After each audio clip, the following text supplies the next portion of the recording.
Steel ڈوم ترکی کی اس صلاحیت کا عملی اظہار ہے کہ وہ نہ صرف بیرونی خطرات کا خود مقابلہ کر سکتا ہے بلکہ اپنے دفاع کے لیے کسی بیرونی طاقت پہ انحصار کے بغیر ایک مکمل خودکار اور جدید ترین فضائی ڈھال کھڑی کر سکتا ہے۔ اور یہ اقدام خاص طور پہ ایسے وقت میں آیا جب مشرق وسطیٰ میں اسرائیل اور ایران کی حالیہ جنگ نے فضائی تحفظ کی اہمیت کو پوری دنیا کے سامنے بے نقاب کر دیا، اور ترکی اس حقیقت کو وقت سے پہلے سمجھ کے ایک ایسا ماڈل بنا رہا ہے جو آنے والے برسوں میں اس کی جغرافیائی اثر و رسوخ کو بھی مضبوط کر دے گا۔ اب اگر دیکھا جائے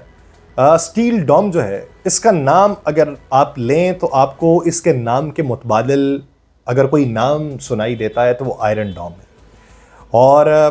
اس کا خاکہ اگر دیکھیں تو وہ بھی آپ کو اسی طریقے کا دکھائی دیتا ہے۔ یہ اگرچہ یہ اسٹیل ڈوم نظام اسرائیل کے آئرن ڈوم کی طرح کئی تہوں پر مشتمل ہے اور اس کا مقصد بھی فضائی حملوں سے تحفظ فراہم کرنا ہے، لیکن ایکسپرٹ کہتے ہیں کہ دونوں نظاموں کے درمیان واضح فرق موجود ہے۔ اس بات کی نشاندہی ہوئی ہے کہ دنیا میں سب سے کامیاب اور آزمودہ ملٹائی لیئرڈ فضائی دفاعی نظام اسرائیل کا آئرن ڈوم تھا، اور ترکی کے منصوبوں کا نام بھی اس کی یاد دلاتا ہے، مگر اسٹیل ڈوم محض نقل نہیں بلکہ ترکی کی دفاعی ضروریات اور خطے کی زمینی حقیقتوں کو سامنے رکھ کے بنایا جا رہا ہے۔ جس طریقے سے ابھی آئرن ڈوم کی ناکامی دیکھنے میں آئی ہے اور مختلف محاذوں کے اوپر شش و پنج کا شکار دکھائی دیا ہے اور پھر اپنی ہی جو ڈیفنس میزلز ہیں ان کو نشانہ بناتا دکھائی دیا ہے، تو اس میں وہ لوپ ہولز موجود نہیں ہوں گے۔ اگرچہ یہ نظام بظاہر اسرائیلی ماڈل جیسے آئرن ڈوم، ایرو یا امریکی پیٹریاٹ میزائل سسٹم سے متاثر معلوم ہوتا ہے، لیکن ترکی کا نظام مخصوص طور پہ طیارہ شکن دفاع پہ مرکوز دکھائی دیتا ہے، نہ کہ صرف میزائلوں کے دفاع پہ۔ جو ایکسپرٹس ہیں وہ یہ کہتے ہیں کہ اسٹیل ڈوم کو مختلف نوعیت کے خطرات جیسے ڈرونز، جنگی طیارے اور کم فاصلے سے داغے گئے میزائلوں کے خلاف استعمال میں لانے کے لیے تیار کیا جا رہا ہے۔ یعنی وہ جو ہیں وہ صرف میزائلوں کے خلاف استعمال ہوتے ہیں، یہ جنگی طیاروں کے خلاف بھی ہوگا، ڈرونز کے خلاف بھی ہوگا، کم فاصلے سے داغے گئے میزائلوں کے خلاف بھی ہوگا۔ اسٹیل ڈوم کی رونمائی نے ترکی میں ایک نئی بحث کو جنم دیا، وہ یہ ہے کہ خاص طور پہ روس سے خریدے گئے جو S-400 نظام ہے، جس کو ترکی نے 2017 میں $2.5 ارب کی خطیر رقم سے خریدا تھا، جس کی 2019 میں مکمل ہوئی سودے بازی، لیکن اس سودے کے بعد نہ ترسیل ممکن ہو سکی بلکہ F-35 جو ہیں اس پہ بھی منصوبے سے خارج کر دیا گیا ترکی کو، جس سے ترکی کی دفاعی پوزیشن کو ایک بہت بڑا جھٹکا لگا تھا۔ اب جب ترکی مکمل طور پہ مقامی وسائل سے اسٹیل ڈوم جیسا جدید اور مربوط دفاعی نظام تیار کر رہا ہے، تو ایکسپرٹس کا یہ سوال بجا ہے کہ آخر مہنگے روسی نظام کا مستقبل کیا ہوگا جو پہلے سے لے کے رکھ لیا ہوا۔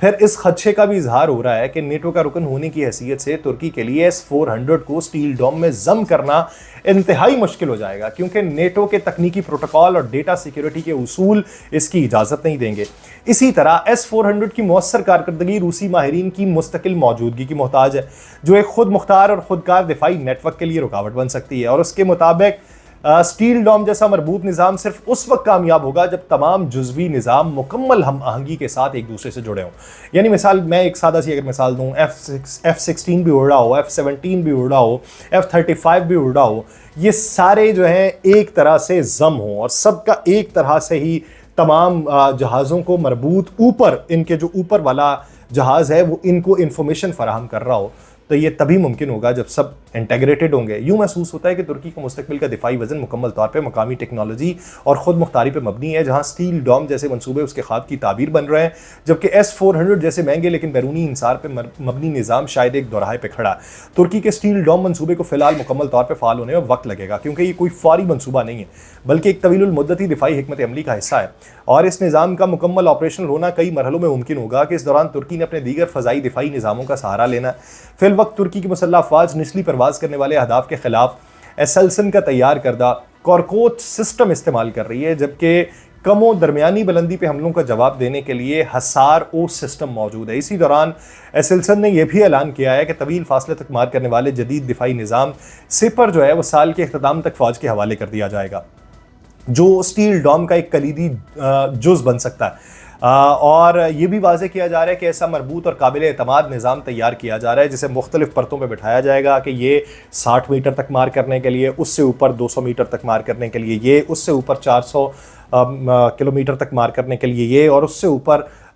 500 کلومیٹر دور سے ہی نشانہ بنانے والا بھی نظام جو ہے اس کو انٹیگریٹڈ کرنے کی باتیں ہیں۔ تو دیکھیے کہ یہ آئرن ڈوم سے کس حد تک مختلف ہوتا ہے اور اس کے جو لوپ ہولز تھے وہ اس میں کس حد تک کم ہوتے ہیں، اور دنیا اس نظام کی طرف کس حد تک توجہ دیتی ہے اس کی خریداری کے حوالے سے۔ مجھے دیجیے اجازت۔ اللہ نگہبان.